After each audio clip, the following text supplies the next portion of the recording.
away. We'll get you squared away. You're Thank welcome.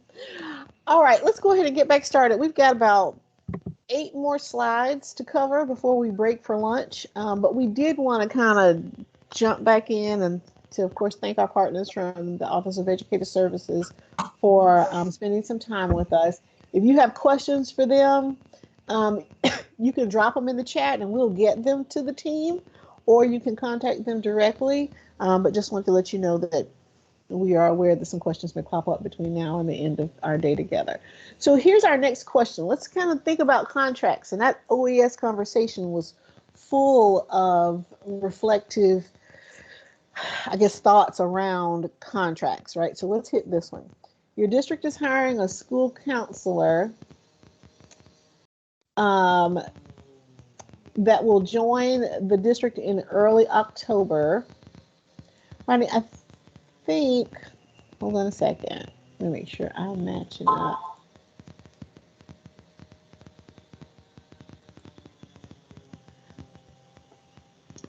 We can certainly do this one. I think this is one of the ones. Your district is hiring a school counselor that will join the district in early October.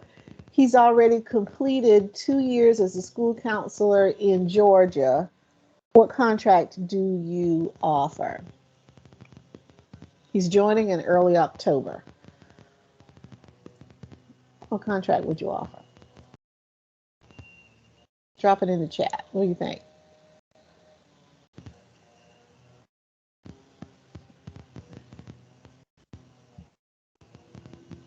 Anybody want to hop on the mic and take a guess?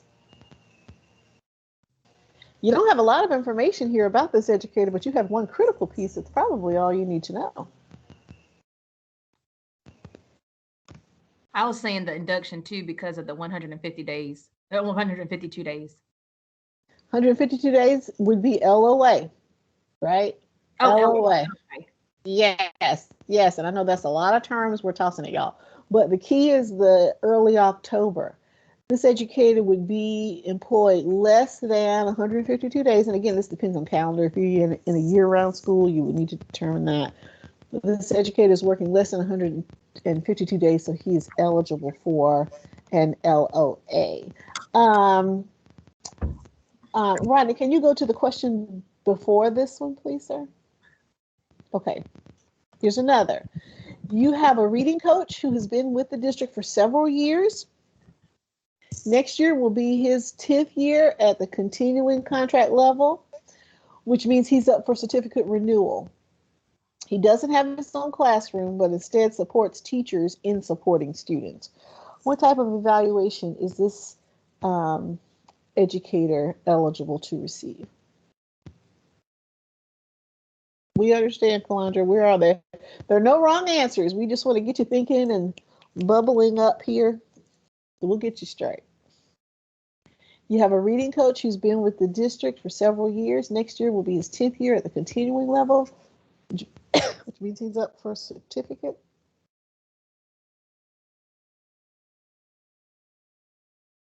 Okay, I see some GBEs, formatives, see some comprehensives, TLG or a GBE.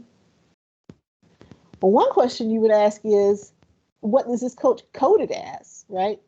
If this coach is coded as a reading coach, you remember that code document I dropped in the chat?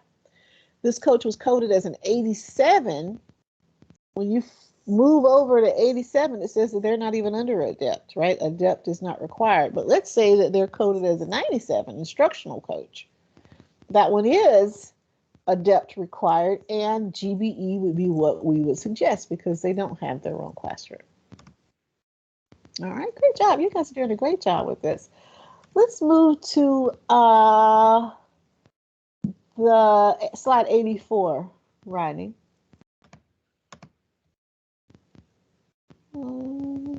Yes. How about this one? Your district is hiring a teacher that successfully completed Annual 1 in a previous district, Annual 1 summative. The district suggested moving them, fast tracking them to continuing GBE next year. But your district just got this person's not been able to assess performance. What contract level, what contract and evaluation level, evaluation type do you offer? Contract type and evaluation level do you offer? Any thoughts?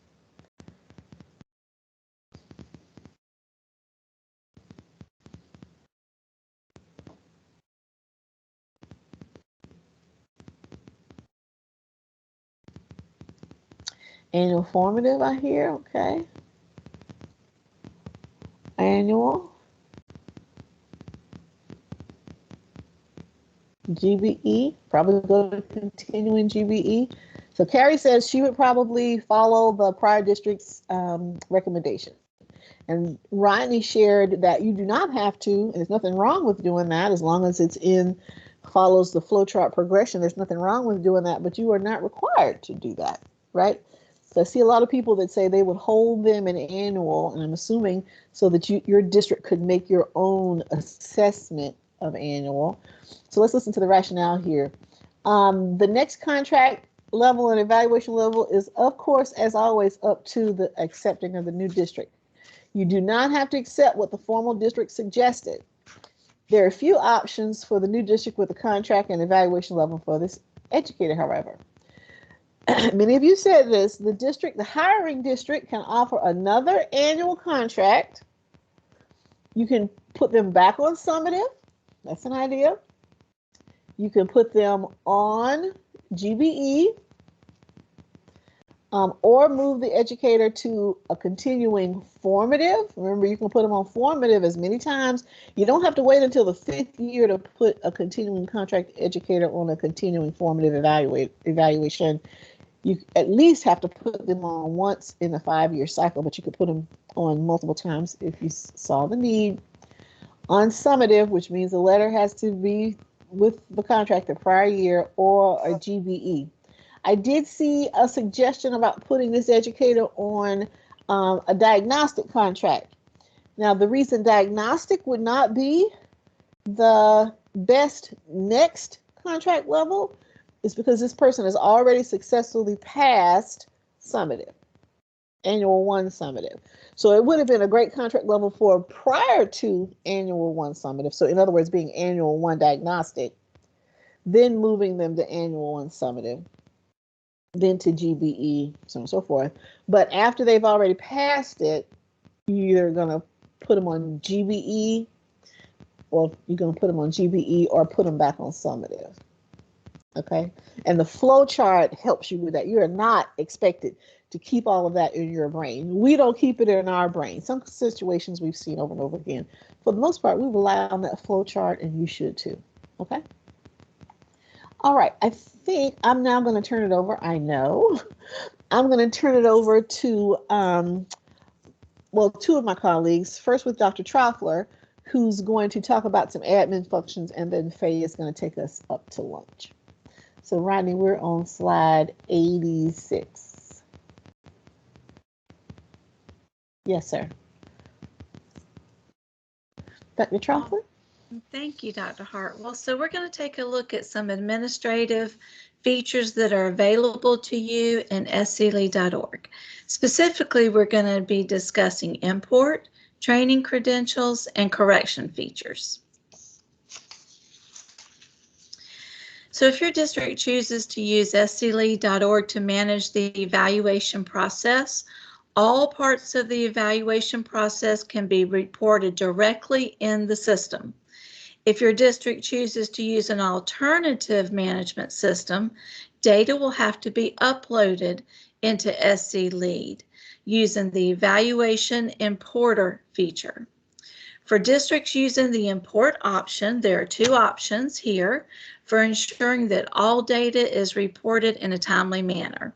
Option A, import all contract evaluation levels at the beginning of the school year, which is the first 2 columns of the spreadsheet, and import the evaluation completion data and recommendations by June 20th, which is the remainder of the spreadsheet.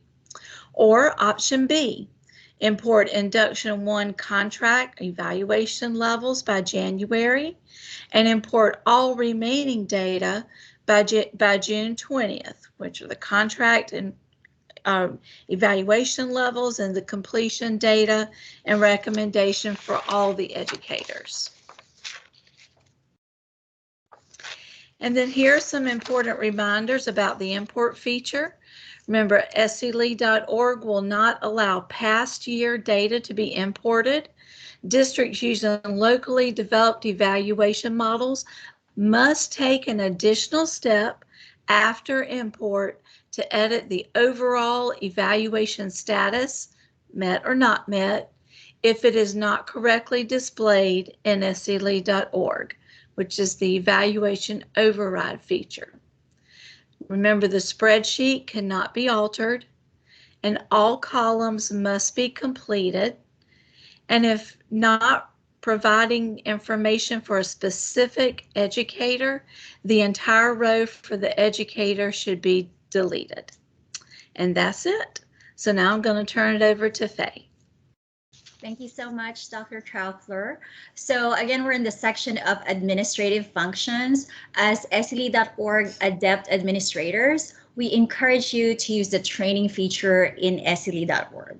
So we hear a lot about, oh, can you add us to your agency-led SCTS 4.0 evaluator training? And so far, we've had really long wait lists. So when you use this, your certified SCTS 4.0 evaluator trainer, can hold trainings, access this area, but you as adept administrators inside SLE could. So if you use this feature, we can help each other out and kind of find which neighboring districts could we reach out to and maybe send 1 or 2 people to join their training. So just wanted to share this with you for that reason, as well as we'll learn how to add your mentor credentials immediately for district-led mentor training that's conducted by a certified mentor trainer. So here on the left side, you will see the horizontal bar with the teal background, the word training. When you click on that, it'll take you to this page. And what you want to do is click on create an event, which is highlighted here. If you are creating first, for example, a 3-day evaluator training that you want to enter into the system, you'll want to fill this form, and the type would be teacher evaluator. Your location is, either your district or the specific city. You automatically grant yourself an approved status because, again, whoever's conducting training is supposed to be a certified trainer. You want to add the date under that section where it says schedule. So you'll have 3 dates populate there with 6 hours for each day. And then for the sponsor type, it would be D for district. You just leave the code blank and hit save. Contact is not required. It's only the asterisk. But again, if we're using this resource to help each other out, please fill the areas that don't have an asterisk, such as the contact information, so that others may be able to reach you. And also want to point out that when you enter it here for your 3-day evaluator training, you're not automatically granting evaluator credentials. You're just letting people know you're having training, because again, that process for credentials for evaluators for SCTS 4.0 will be pulled from the NIET SE Adept portal, as Dr. Hartwell shared earlier this morning. On the next slide, I will just go over adding how to add mentor training and give those credentials immediately to your successful participants, so that you could automatically add them as mentors for your evaluation team. So you'll do the same process. You'll go to the you'll go to the training tab and create an event, and this time the type is different. You'll have it as a mentor training type. You'll see here that, well, in the previous slide, I showed you the page where you have to fill in the information. Again, for this purpose, it will be mentor training. You want to specify where it's going to be located, either at your district or the city. Again, status would be approved. We request that you type in the name and contact information of your trainer.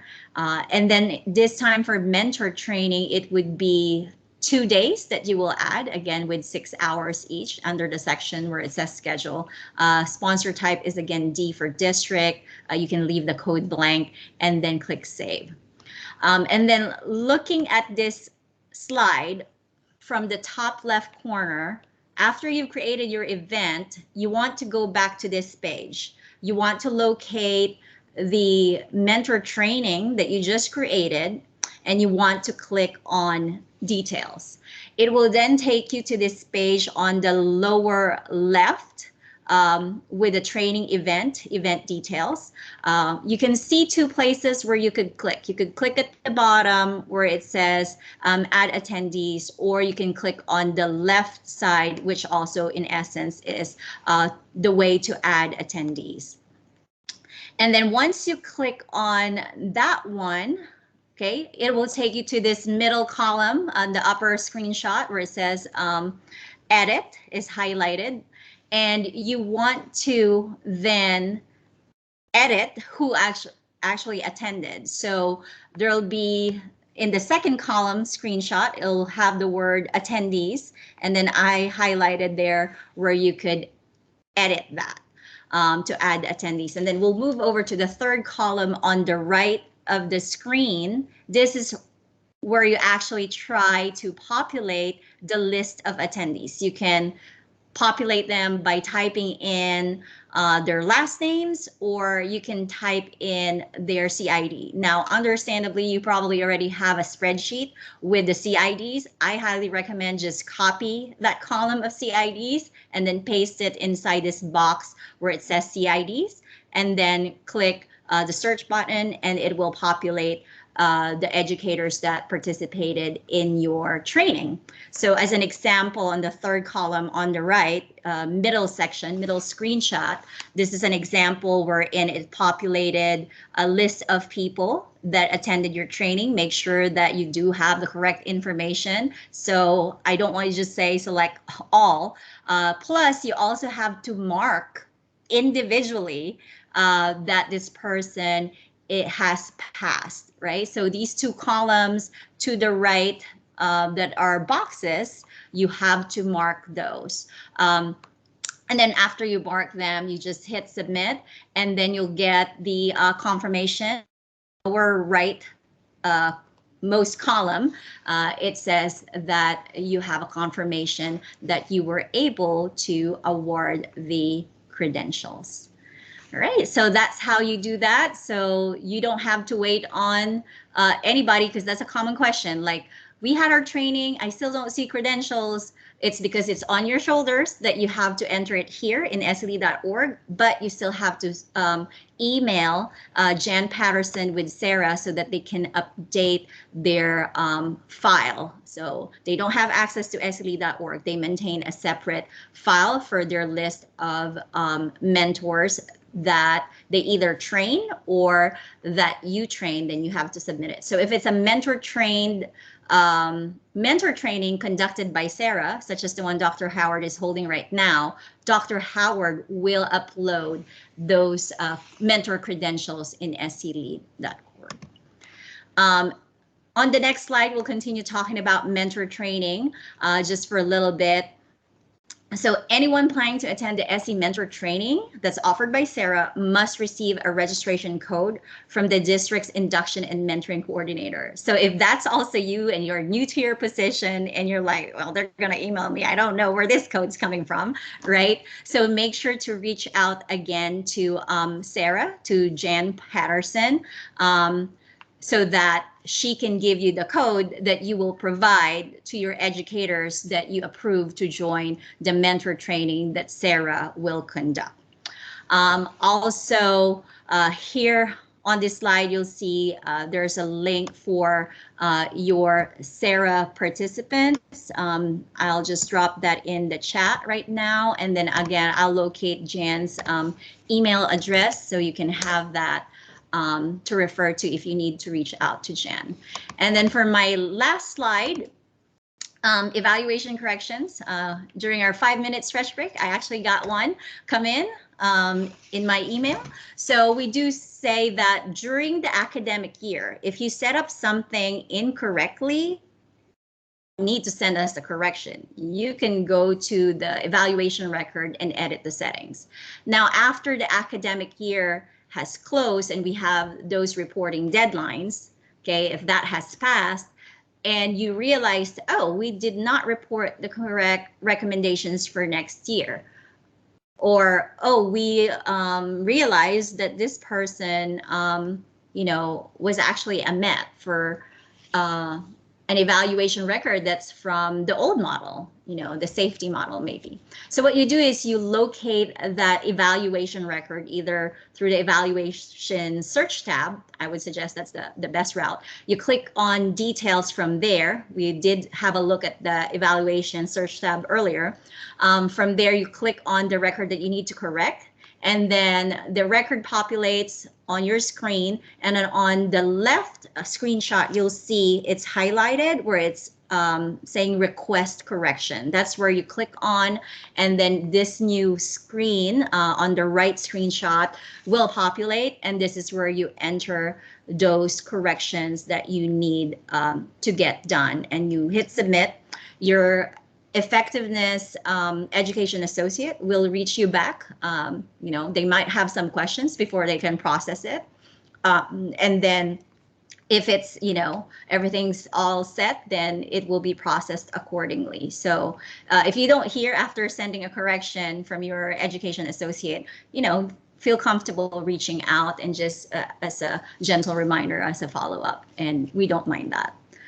And that is it. And we should be good for lunch. But Dr. Hartwell, we do have a quick request, remember, for the before we send it out for lunch. Yes, Faith, thank you. Rodney, I think it's on the next slide. I'm sorry, you got to go all the way down. My apologies.